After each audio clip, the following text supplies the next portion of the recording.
कि आप सदर अस्पताल में इलाज कराने अपने पत्नी के दौरान गए थे, तो उसमें क्या आपकी सुविधा मिली? क्या सारी सुविधा वहाँ पे उपलब्ध थी?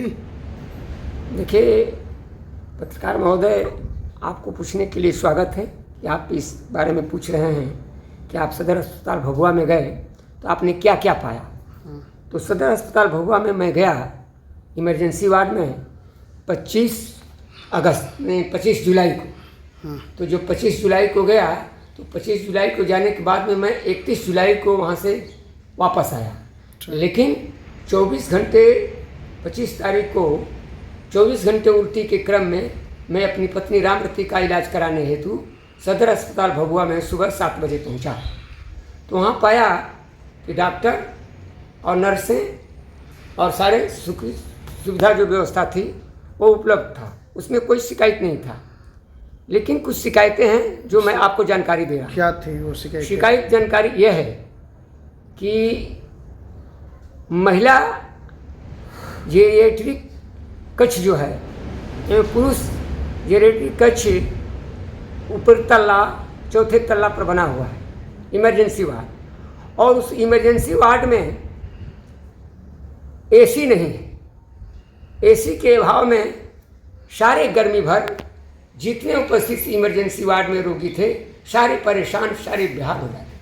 मैंने एक चीज़ पाया वहाँ, एक इमरजेंसी रोगी को कम से कम 3 व्यक्ति तो जरूर ले जाते हैं कि हमारा इमरजेंसी रोगी है।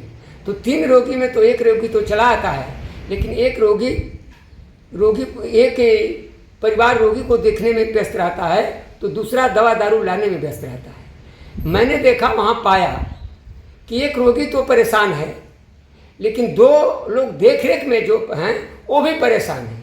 वो किससे परेशान है कि गर्मी की उमस के कारण उस इमरजेंसी वार्ड में रहा नहीं जा सकता था।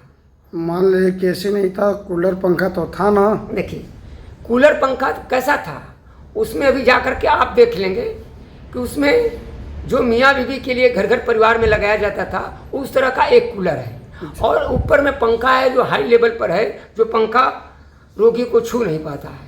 तो कूलर से कितना हवा चलेगा? जो एक रूम में 7 रोगी हैं, एक कूलर से बताइए कि 7 रोगी को परेशानी का सामना करना पड़ रहा था।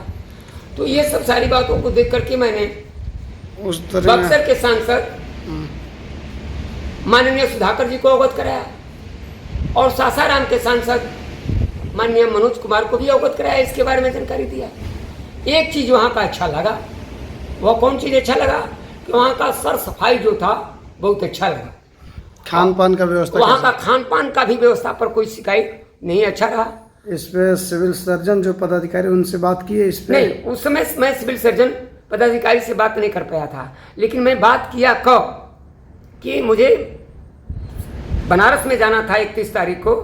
तो 31 तारीख से बनारस से लौटा तो मैं 2 तारीख को रामगढ़ में अपने फील्ड के दौरे के क्रम में नुआव गोड़सरा एक बस्ती है, वहाँ पर मैं गया तो चक्के मैं किसी दूसरे साथी से सिविल सर्जन साहब का नंबर लिया और नंबर पर मैं उनसे वार्ता किया। समय 11 बजे। वार्ता के क्रम में मैं अवगत कराया सिविल सर्जन महोदया जी से कि मैं अवगत करा चुका हूँ सांसद जी, दोनों सांसद को, और मैं ऊपर की सारी समस्या को बताया कि जो आपका परेशानी का सामना करना पड़ रहा है, आपसे मैं अपील कर रहा हूँ कि आप एसी लगाएं, कि चूँकि सारी समस्या पूरे जिला की नहीं है बल्कि देश की समस्या है, तो जिला की और देश की समस्या निष्पादन हो, एसी लगा कर के रोगियों को राहत मिले। इसके लिए माननीय सिविल सर्जन महोदया जी ने संकल्प लिया कि 1 महीने के अंदर मैं वहाँ की सारी व्यवस्था एसी लगा कर मैं ठीक कर दूंगी, और आपको अवगत कराने के लिए आपको धन्यवाद मैं देती हूँ। अगर नहीं होता है तो फिर क्या कीजिएगा? देखिए, ये मैं विश्वास में रखा हूँ कि सिविल सर्जन महोदया जी जरूर उसको विश्वास में लेगी, और 1 महीना नहीं 1.5 महीना में करेंगी, लेकिन उसको कर लेंगी। अगर 1.5 महीना में वो नहीं कर पाएंगी तो मैं जिला समाहर्ता महोदय कलेक्टर के समक्ष मैं ज्ञापन देकर मिलूंगा और उसे अवगत करा करके उसको काम कराने के लिए मैं आगे बढ़ते। आपका परिचय? मेरा परिचय, मैं शोभनाथ राम, मैं पूर्व में तो बहुजन समाज पार्टी का सदस्य रहा, जिला अध्यक्ष रहा, लेकिन आज वर्तमान समय में राष्ट्रीय जनता दल में ज्वाइन कर लिया हूँ। आज मैं राष्ट्रीय जनता दल का एक सदस्य के रूप में वर्क कर रहा हूँ। बहुत बहुत धन्यवाद आपका।